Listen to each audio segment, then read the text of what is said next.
warahmatullahi wabarakatuh. Perkenalkan, nama saya Putri Syasha Aprilia dengan NIM 666124004 kelas 3C. Pada kesempatan kali ini saya akan menjelaskan terkait analisis IFAS, EFAS, dan matriks SWOT terhadap Dinas Perpustakaan dan Kearsipan Provinsi Banten. Penjelasan meliputi gambaran umum, instansi, analisis, faktor internal dan eksternal, perhitungan bobot SWOT, penentuan posisi kuadran, strategi yang dihasilkan, dan implementasinya menggunakan prinsip-prinsip strategis dari John M. Gresham. Dinas Perpustakaan dan Kearsipan Provinsi Banten memegang peran penting dalam penyelenggaraan layanan perpustakaan dan pengelolaan arsip di tingkat provinsi. Dinas ini berorientasi pada peningkatan literasi masyarakat dan penguatan tata kelola arsip. Yang akuntabel, layanannya mencakup penyediaan bahan bacaan, perpustakaan digital, pembinaan perpustakaan, kabupaten atau kota hingga berbagai program literasi untuk publik. Pada bidang kearsipan, Dinas mengelola arsip dinamis, arsip statis, penyelamatan arsip penting, serta layanan temu kembali arsip yang dapat diakses pemerintah maupun masyarakat. Selanjutnya kita akan masuk ke dalam pembahasan terkait IFAS dengan dianalisis melalui kekuatan dan kelemahan. Kekuatan utama dinas ini meliputi tenaga profesional dengan kompetensi yang sudah terstandar, sarana layanan yang lengkap seperti katalog digital, ruang layanan terpadu, dan sistem arsip elektronik. Yang ketiga, adanya pedoman operasional yang mendukung kualitas layanan. Yang keempat, kemitraan strategis dengan lembaga pendidikan dan pemerintah daerah. Yang kelima, infrastruktur layanan publik yang berkembang termasuk perpustakaan digital. Namun terdapat kelemahan yang perlu diperbaiki seperti instrumen evaluasi program yang belum komprehensif, penyebaran informasi layanan digital yang belum merata ke seluruh lapisan masyarakat, integritas teknologi arsip yang belum optimal, keterbatasan anggaran inovasi digital, serta layanan arsip yang belum seragam di setiap wilayah. Selanjutnya kita akan membahas terkait EFAS atau peluang dan ancaman. Pada faktor eksternal terdapat beberapa peluang yang dapat dimaksimalkan oleh dinas, seperti yang pertama, kebijakan nasional yang mendorong peningkatan literasi dan penguatan kearsipan. Yang kedua, kolaborasi dengan lembaga pendidikan dan komunitas literasi. Yang ketiga, perkembangan teknologi informasi yang membuka peluang otomatisasi. Dan yang keempat, dukungan pendanaan program digitalisasi dari lembaga nasional maupun internasional, serta media lokal dan digital yang bisa memperluas publikasi layanan. Namun di sisi lain, ancaman yang perlu diperhatikan adalah munculnya pesaing berupa platform digital komersial, ketidakpastian pendanaan pemerintah, perubahan regulasi yang membutuhkan penyesuaian ulang, pergeseran budaya baca masyarakat, serta resiko kerusakan arsip akibat bencana atau kondisi lingkungan. Selanjutnya yaitu terkait pembuatan IFAS dan EFAS. Hasil pembuatan IFAS setelah semua kekuatan dan kelemahan dihitung bobot dan ratingnya, total skor IFAS adalah 2,71. Nilai ini berada di atas nilai tengah 2,5, artinya kekuatan organisasi lebih dominan daripada kelemahannya. Sedangkan hasil EFAS setelah menjumlahkan skor peluang dan ancaman diperoleh nilai 2,72. Nilai ini juga berada di atas 2,5, menunjukkan bahwa peluang eksternal lebih besar dari ancaman. Artinya lingkungan eksternal sangat mendukung pertumbuhan organisasi. Kita dapat lihat di sini bahwa ada quadramatic SWOT dengan IFAS 2,71 pada sumbu X dan EFAS 2,72 pada sumbu Y. Posisi Dinas Perpustakaan dan Kearsipan Provinsi Banten ini berada pada kuadran 1 atau ground strategi.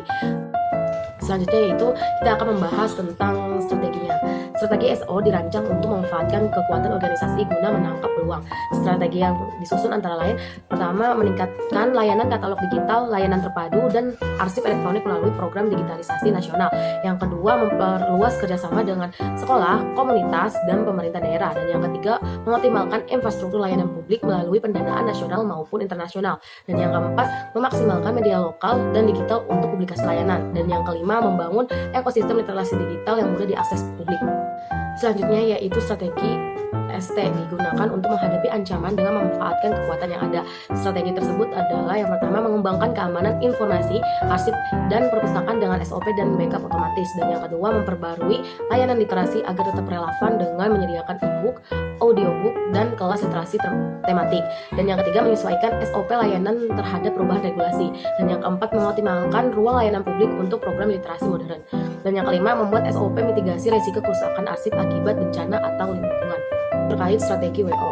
Strategi WO membantu organisasi mengurangi kelemahan untuk menangkap peluang. Strategi ini meliputi yang pertama, menyusun instrumen evaluasi layanan dengan akademisi, yang kedua, melakukan kampanye literasi digital agar jangkauan layanan lebih luas, dan yang ketiga, mengintegrasikan sistem administrasi perpustakaan, arsip melalui inovasi teknologi, dan yang keempat, memfokuskan anggaran pada inovasi digital dan penguatan SDM, dan yang kelima, melakukan standarisasi layanan arsip di seluruh wilayah melalui SOP dan pelatihan. Selanjutnya yaitu terkait strategi WT. Strategi WT ini disusun untuk meminimalkan kelemahan sekaligus menghindari ancaman.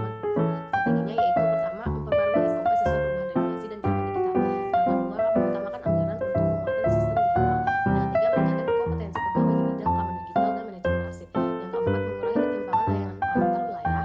Dan yang kelima, meningkatkan mitigasi risiko bencana untuk menjaga keselamatan arsip.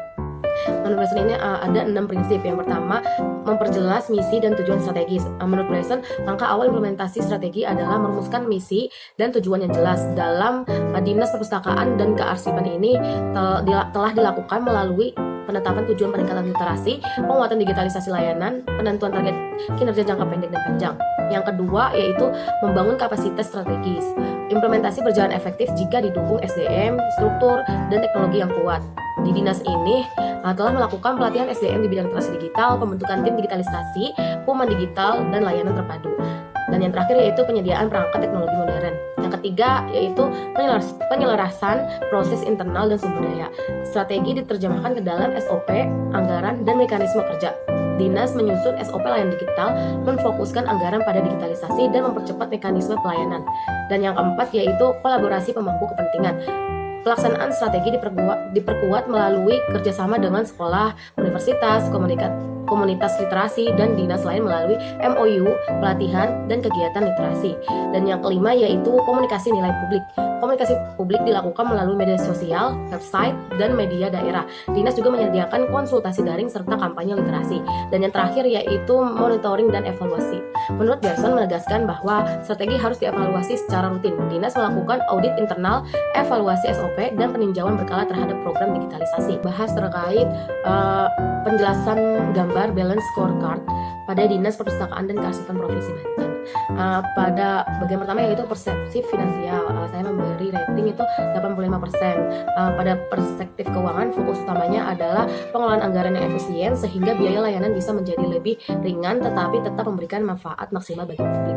Indikator kerja utamanya meliputi tingkat realisasi anggaran terhadap rencana kerja tahunan, perbandingan biaya operasional sebelum dan sesudah digitalisasi, besaran penghematan dari penerapan arsip dan koleksi digital, biaya layanan yang harus dikeluarkan oleh pengguna layanan, serta tujuan akhirnya adalah memastikan bahwa setiap rupiah yang digunakan menghasilkan nilai layanan publik yang tinggi.